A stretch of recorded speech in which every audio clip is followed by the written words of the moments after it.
Finalmente ultimato il nostro coprifili TV e nel frattempo mi si sono ristretti addirittura i capelli.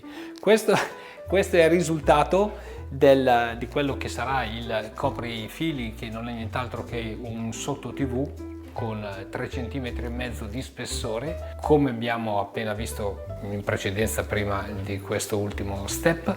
Ora andrò a liberare tutto questo porta TV, tutto questo mobile da tutta la mercanzia che ci sta sopra, dal TV alle casse a tutti i fili dietro, per poi riposizionare tutto quanto per renderlo così come da previsione. Ci vediamo dopo, intanto seguite il percorso.